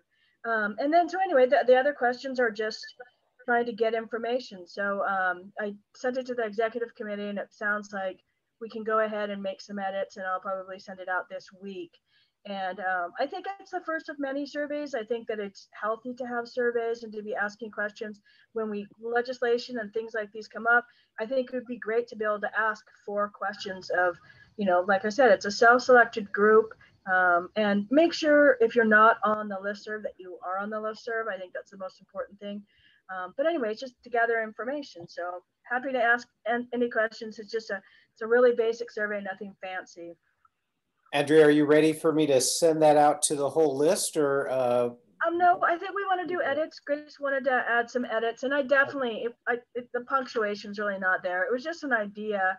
Sunday, I got inspired to get it out to you guys. But yeah, I'd like to finish the edits, you know, in the next couple of days with Grace. Okay, well, I was impressed by the draft. Thank you very much. Why, thank you. All right. And then we also have an event. A real live in-person event has been dared to be planned, and that will be in November at that country club of automobile associations, The Shop in Sodo. Phil, is that your green bubble I'm looking at? I hope so. Can you hear me? I think you can. Okay, well, The Shop, Matt Bell, and his equivalent to Grace, the endlessly energetic Eddie. He and I have talked and chatted, and it was sort of my idea to contact him, although Jay and I have been discussing this. They do something called Cars with No Coffee. Now, what that really means is you bring your own coffee, because they have the normal COVID restrictions on going into the restaurant. The restaurant is open, but you'll have to kind of get in line or do a reservation to go in and eat inside. Now, those of you who have not rolled by the shop, it's interesting. They're running now. They're running a little bit like a museum. You know, some of these museums have all opened up. We went down to Stillicombe, and then a couple of us went over to the LeMay collection, and they keep separation. You have to wear a mask. Sometimes the food service is not operating, but in the shop, there's a related restaurant called the Derby. And as far as I know, you can go in as long as you have a reservation and separate like any other restaurant. Now, the Cars No Coffee is an interesting situation because how do you make sure that you don't get too much of the public there? Well, one of the ways to do that that we've been toying with is the owner of the car could sit in the car, and as long as we can zoom out to the public, if there's any public involved, they just sign in and talk to the owner of the car that way. And it could be all the cars sitting there, just like we're doing now, talking in turn to whoever's out front. Now, I don't think we're going to get a lot of the public because I think Grace brought up a good point. Technically, if it's an event, it's supposed to be under 5 people or something. So it's not an event. It's a opportunity to park your car in front of the shop. And if somebody wants to ask you a question, find a way to do it with a mask on and stay 6 feet away or something equivalent. And they have some rules about that. And as far as I can tell, I think they've done about 8 of these already. So they've worked out the details. It's the 21st. They open, that's a Saturday. They open at 10. And typically when they do these kind of things, it's 10 until 1 o'clock. I think, Grace, if I'm wrong or right, we were going to try to get on National Drive Electric Week, but apparently these non-Drive Electric Week weeks are not allowed at this point. Is that your understanding? I have an update. I just got a message today from Kylie at Plug-in America. It says, oh, yes, you can do that. Absolutely. And so I will be creating an event on the Drive Electric Week page and sending out the link to everybody so that we can invite all the EV owners to join us. We can't invite the general public to come because that would be an unpermitted gathering, but we certainly can have a private gathering of EV owners as long as we're making sure to do the social distancing and masking. Okay, well, with that in mind, when events have happened in the past, I personally would try to find unusual vehicles, and Jay knows I call people, so I would call people and try to talk them into bringing their vehicle. And the usual question is, how do I know when it is? And if it's on National Drive Electric Week, I can say, just get on there.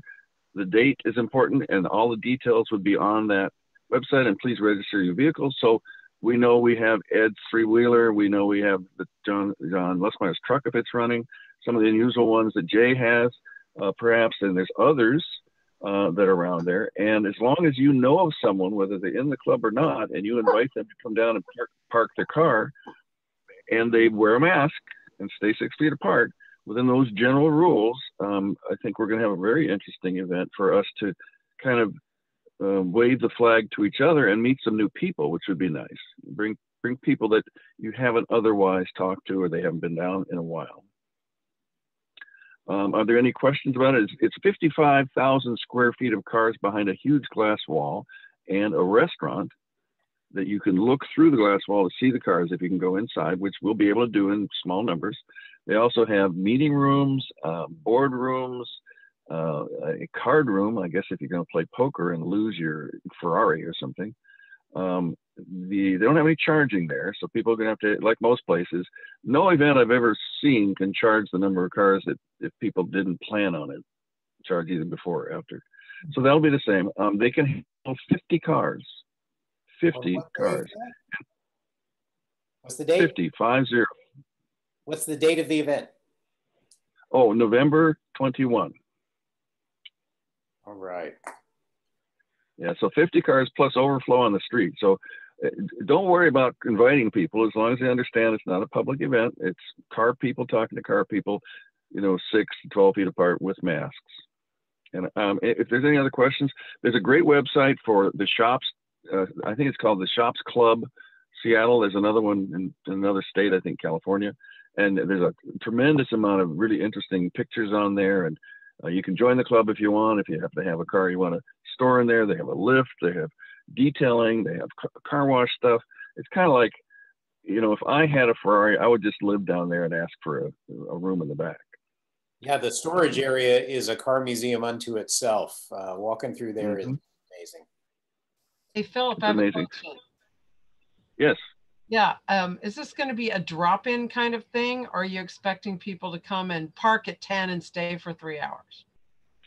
I think it's like most events. Come at 10 if you can and stay as long as it makes sense for you. Okay.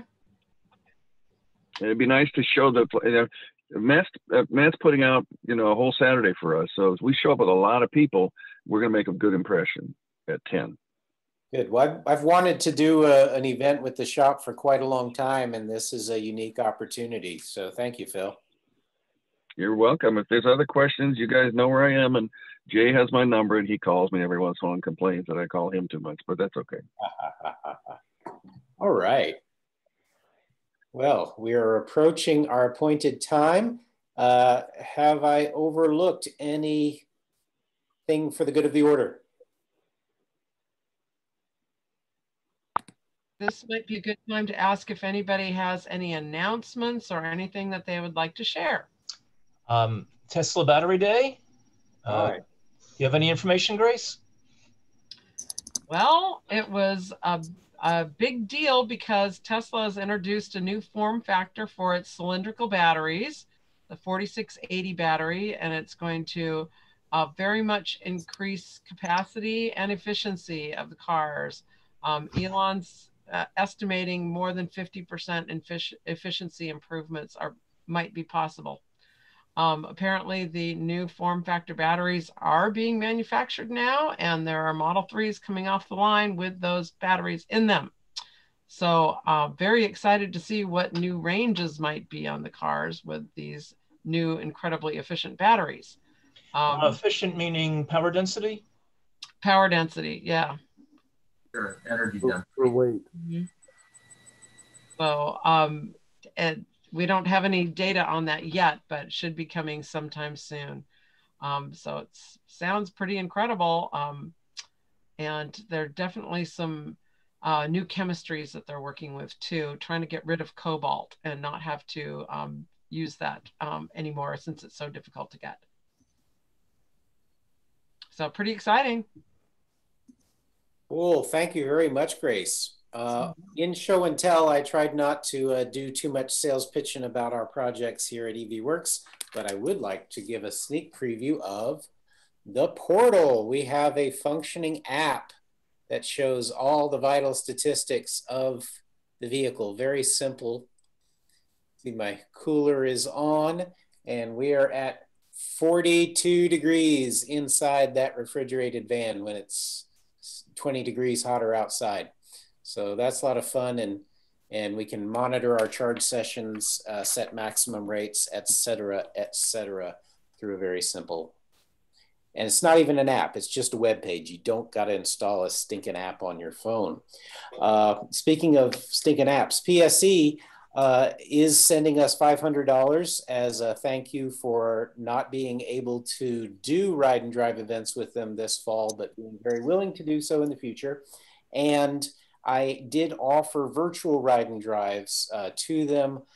We had a couple of attempted calls scheduled and various people dropped out, but it's still under discussion. And I think Ed will leave the app on for an extended period for any further discussion, but we'll keep to our appointed times. Any other last items for the good of the order or announcements? Well, I have something. Hey, Randy. I regret to announce that if anybody hasn't heard about it, that Jack Ricard passed away back in August.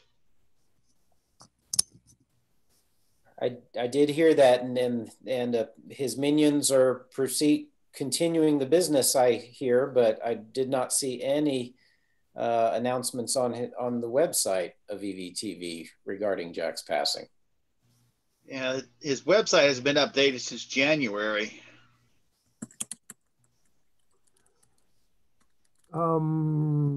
Okay. Something that's kind of fallen by the wayside in the last couple of years. I know our treasury's really Oh yeah, Mark.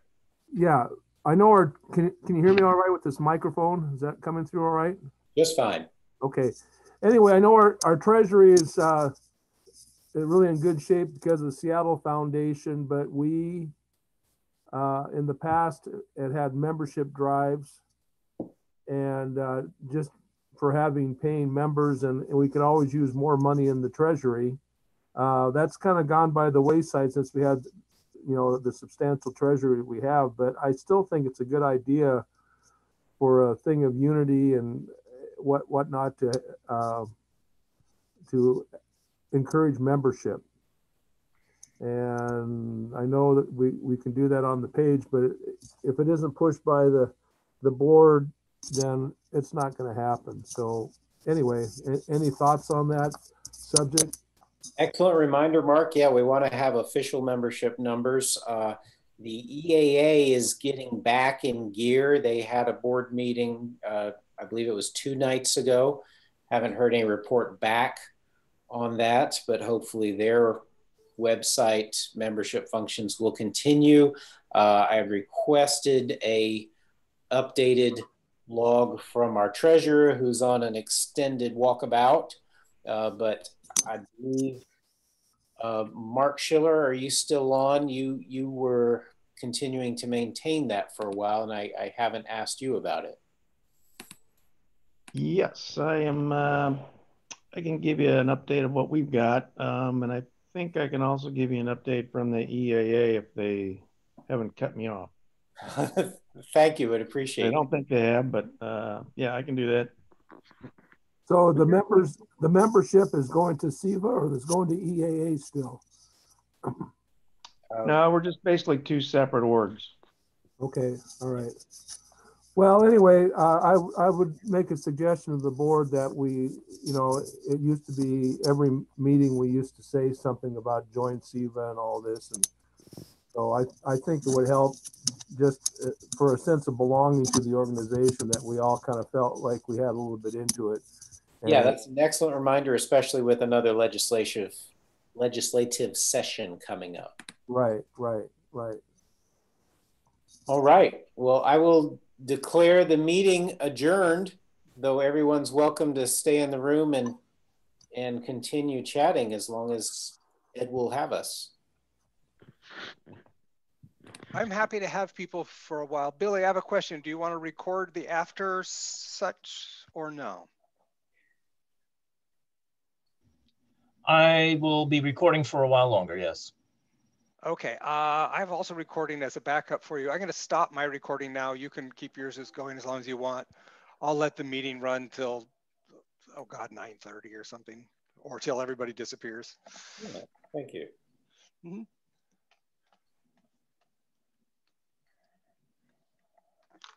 Bueller.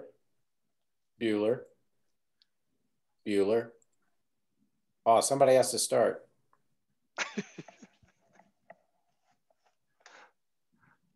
Good night, everybody.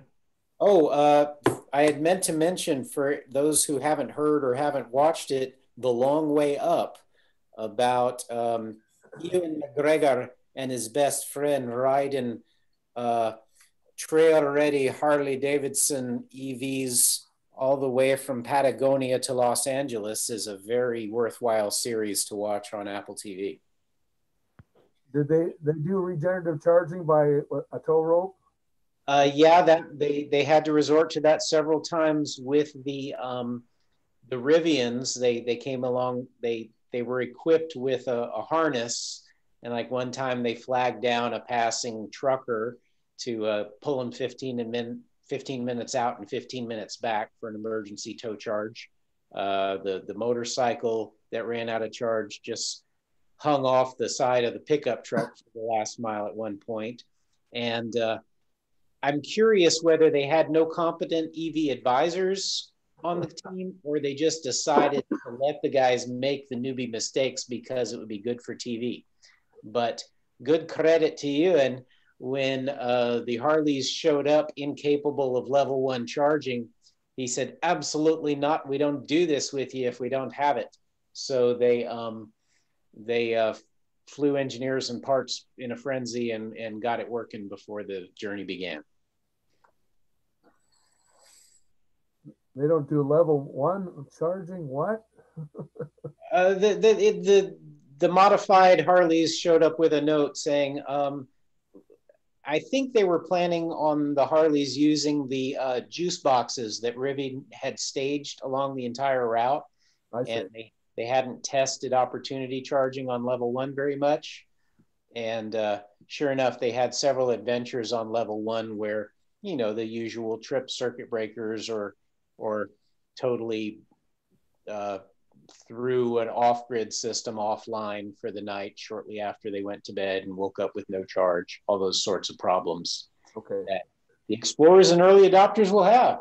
Yep. But it's a good series. One of the advantages of a small vehicle relatively with a small battery is you can use level 1 charging is adequate overnight, whereas it wouldn't be with something with a bigger battery, right? And it's crazy of Harley not to ship with that. Yeah, well, these were, the LiveWire was still in prototype stage when they... the production models don't have level 1. They don't? No, as far as I understand. That's stupid. Yeah. It's like you've got a battery that's small enough to charge overnight with level 1, but you don't have level 1 charging. Sorry. That's darn near inexcusable. Yeah. I guess I want to know what's in the actual charger that differentiates between level 1 and level 2. I thought all chargers had level 1, but anyway, I wish. It's going to depend on the topology of how the charger's designed. Some charger circuits can handle a different voltage and some wouldn't. But yeah, it seems odd for a modern charger to not support that. You think they could sell a lot of EV motorcycles to people in apartments who could only charge them level 1? Yeah, that's all they would need. Yeah. Well, level 3 is great for road trips. DC fast charging? Yeah, because with a battery that size, it's like 10 minutes you top up and then you go 15 minutes, I don't know, 20. Right. But I'm glad they highlighted tow charging. I don't know if Rivian still plans to ship with truck-to-truck charging, but that involves some expensive hardware, much more expensive than a tow rope, and you're making no forward progress while you do truck-to-truck recharging. I've used tow charging several times to my advantage. It works great with any modern car. It needs to be something that doesn't get the manufacturer sued, though. Eventually that would. Yeah. Tow at your own risk. So any news on the Stephen Johnson's produce truck? Anybody know about that? I can neither confirm nor deny the existence of that truck. Okay.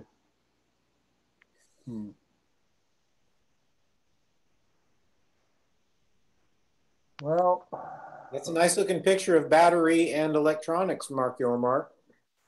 Yeah, thank you. Charlie and I put that in the other day for a mock-up. It's already apart, but now I know it fits. If you look the top right corner of the battery box, I had to cut a notch out of it so it would fit the high voltage box here on the top. So anyway, that's hours and hours of planning and redoing and planning and redoing, and it works. It's just amazing. And now I have 3 more batteries that have to go into the front, and then I have 3 more in the back. They're all the same 24 in series batteries. They're all the A123. What's all the blue and yellow tape covering up?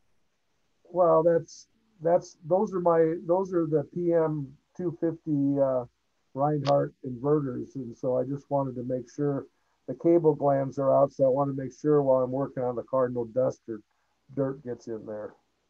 All right. So those are cable glands that go in all that. That'll be impressive to see. Looking forward to. Yeah, well, Charlie's been a great help. Charlie, otherwise known as Chris? Yeah, right. Okay.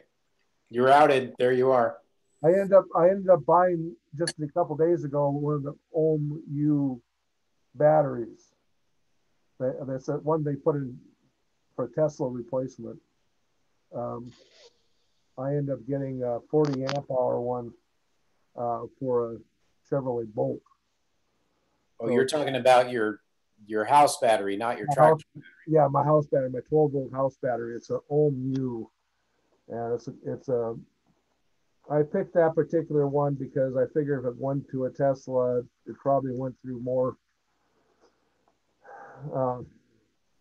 You're always concerned about the battery management system. So anyway, I'll be getting that Friday. So meanwhile, Charlie's trying to figure out how we're gonna turn the motor on, power the motor from the existing C6 Corvette wiring harness. And that's a challenge. Right, Charlie? Yeah.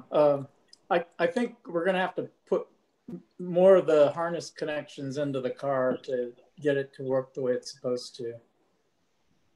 Yeah.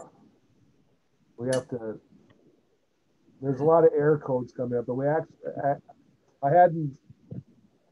I got the car in 2011, and last week we actually put 12 volts to it. All of a sudden the dash lights up and all that. So that in itself was kind of surprising, but it's far from functioning because all these error codes are coming up, and yeah, it's definitely going to be a challenge.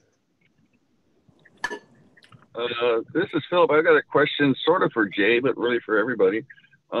Since Tesla Model 3 batteries and other Tesla components seem to be working pretty well, what happens when everybody else figures it out and it's real hard to get those? Hard to get what, Philip? Well, all the guts, the batteries and the controllers and the motors for a Tesla 3 that's crashed. Okay. To get another vehicle running as a conversion, I would anticipate it wouldn't be too long before the rich rebuild kind of guys would just snap all those up. Well, right. I follow a guy called Damien McGuire. He's from Ireland, and he comes out with maybe 1 or 2 videos a week. And he actually, in the last week, he came up with his own PCB board that's operating a Tesla battery management system, and he's also gotten the board to run his own board to run the Tesla motor drive system. So it's already out there right now. There's kind of the 2 ways of hacking into the system. There's companies that do the software. Well, it's like that Canadian company, I think. And then there's guys that actually don't rely on the software, but create their own printed circuit board to be able to do their own way of doing it. And open it. Yeah, I know what you're saying. I'm just kind of thinking people will snap up everything: the battery pack, the motors, the control, everything that could be used, including the batteries, would get snapped up, because I don't think Tesla's going to sell them affordably as parts to do a conversion. Yeah, Tesla isn't doing that, but they're not getting snapped up. They're getting fought over. A crashed, totally unrebuildable Model 3 will set you back about $25,000 at the salvage auction these days. Is that right? Yeah, that's kind of what I'm thinking, Jay. That an alternative to that, if those folks like Jay who want to keep doing what he's doing, which is great, what he's doing, not everybody's going to go buy a Rivian to substitute for that, perhaps. $15,000 for a 40 kilowatt hour Leaf. 18,000? 13,000. For a wrecked one. Wow. An unrebuildable Leaf. Yes, it's crazy. Wow.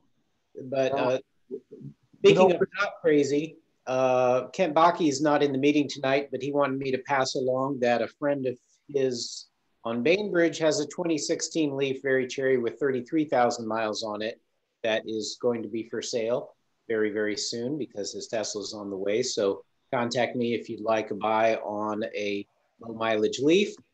And those who have seen my black 2016 Kia Soul with red trim, I may be selling that soon. It has 49,000 miles on it and a set of matching winter snow tires and rims.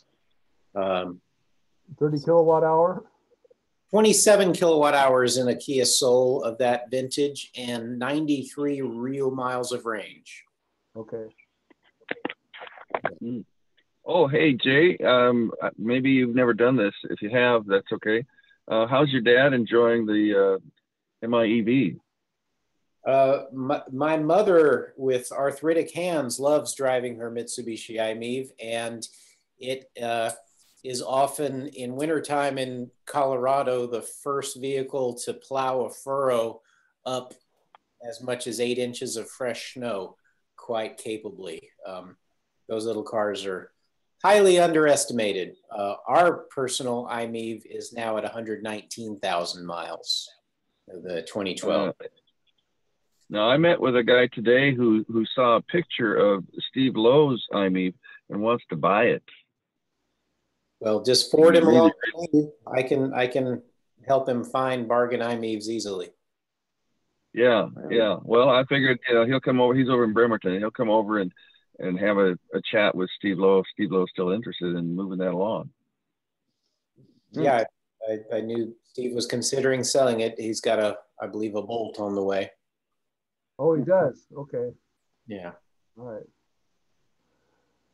Well, I don't wish it on anybody to wreck their Model 3, but that's the only way the parts are gonna come down in price. There's just gonna be a lot more of them now, but anyway. Yeah, I won't wish it on anyone in particular, but I certainly wish it. Besides, it's a very, very survivable car. It just doesn't repair well. Yeah, right. Brian Holmson, who's not here, had some data showing that the Model 3 being often the highest performance vehicle that new owners have ever had by far, were wrapping them around telephone poles and other obstacles at an inordinate rate. It happened last week in Renton when they wiped out 2 telephone poles. It was a Model 3 too. Yeah. I'll have to take a look at the auction soon. Yeah.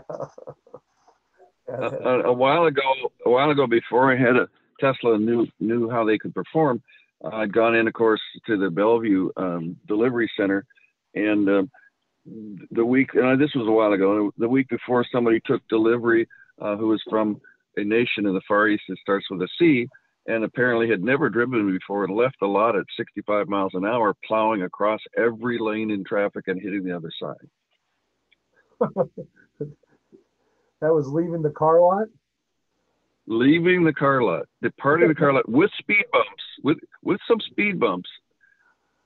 That would be a record. You guys, and you guys know I lived in Beijing for a while, and it's kind of like the one-child policy resulted in the no-child policy. If you give a guy a car and he's never driven before. Yeah. Crazy people.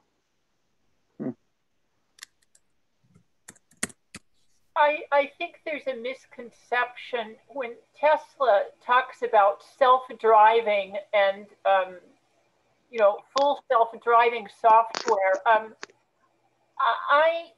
I passed a course in artificial intelligence when I was in grad school, and my opinion is that self-driving software is only as good as the stripes on the road, which in North Seattle tend to leave a lot to be desired. And my car, which I call Prudence, needs a lot of supervision. He doesn't need nearly as much supervision on Interstate 5 as it does on, say, the 80th Street off-ramp. But but really, the misconception that a car can drive itself, and the idea of self-driving trucks really scares me. But people just have to understand that the combination of human intelligence and artificial intelligence is better than either on its own. I mean, even what little intelligence is in here, my car requires it. I mean, there's jaywalkers on Aurora who would be dead if I didn't have reasonable reflexes. And you know, the car didn't even beep or it's not made to notice pedestrians, it's made to notice cars. So it's totally up to me to miss the jaywalkers. And people just don't get that. You know, they think they can look at the scenery, but eyes on the road is so much more important than hands on the wheel. And I do wish Elon would get that and use the same algorithm for hands on the wheel that he uses for eyes on the road, namely no algorithm, trust the driver. Yeah, I have two little stories. People come up and ask if this car is self-driving, and it was for 30 days, whatever the lowest level. However, twice going along Lake City Way, it tried to jump to the left of those concrete humps that separate the two directions of traffic. And that's it. I didn't use it after that. The other thing I tend to do is people say, well, is it self-driving? I said, no, I wouldn't put it that way. I'd say it's a car that's a lot harder to crash. It stays in lanes and it beeps if it sees something. And the thing is, what it sees and what I see are different. And True. It hallucinates when it's in when I have the enhanced autopilot on certain city streets with good stripes, shadows bother it, hills bother it. It doesn't trust that there's road on the other side of that hill. So it hallucinates, poor thing. And there just isn't a good antipsychotic for the car. I mean, maybe I can add a little bit to that, because you're right, it's not self-driving. I've used autopilot all the time, and yes, I have to do interventions occasionally because it's not a self-driving car. It's you know, driver assistance basically. Yes. I do believe that there will be cars that can drive themselves in most conditions, and probably it will be sometime soon. But they're using a lot of other data besides just lines on the road. That was, you know, very early technology. Now they're not only using that, but also very precise GPS data, so that you don't need to have lines on both sides of the lane. All of the fleet learning, cars are driving now, and so all the other cars are going to learn that too. So it's coming, but there's a lot more technology involved. So thanks for your caution. Really appreciate that, because yes, it is a bit of a misnomer. It is not a self-driving car yet. It's just called that because it is capable of someday being a self-driving car. So we hope that happens. Some of the phantom braking drives me crazy as well. Yeah. When there seems to be no reason for it. Yeah. Elon needs to come up with a pill that will make it stop hallucinating.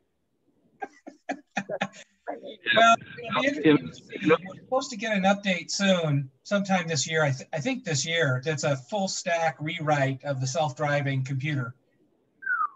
At least that's what they're calling it. And it's supposed to have significant updates, but we'll see. Well, the solution for Julia is, I think, kind of just, you know, sitting right down there in the battery pack. It's made out of lithium, you know. Got a ton of it. Oh, there you go. Yeah. Yeah. Okay. Yeah, but lithium isn't really an antipsychotic. It's more for bipolar, but they kind of run together. Yeah. It really levels one out, man. I'm getting kind of jittery myself because I need to get some dinner. So I gotta get. very much. I gotta Hey, catch. Jay, it's really way past your bedtime. It's at you back in Federal Way at what, about 11 p.m. now? No, I now have a camper on the island, and SEVA night means I camp out tonight. And besides, well, as long as your kid is packed off to school, I guess. Yeah. What school? Or well, packed off to wherever to the living room, I guess. Then, yeah. They can stay in their bedrooms for 24 hours if they squirrel away enough food. So there's different levels of autonomous driving. So what? And I think it's a gradient from 1 to 5. And I'm wondering, and 5 is supposed to be like the robo taxi and all that. I'm kind of wondering what the level of autonomous driving the Tesla is at now. Does anybody know that? Yes, yeah, Tesla's at 2. Yeah, Tesla, level 2. Mm-hmm. Tesla's at 2, and 5 is the robo taxi. Is that correct? Yes. Okay. All right. So got a ways to go. What's that? Got a ways to go to get there. Got a ways to go. Yeah. Okay. Yeah. Okay, everybody. Well, it's been nice having a meeting tonight. I'm glad we. I'm glad I called you, Grace. Yep. Great to see everybody. I hope we'll see you in person next month, November. Come see us at the shop. Thanks, Ed. Thank you very much, Ed. Bye-bye. Bye.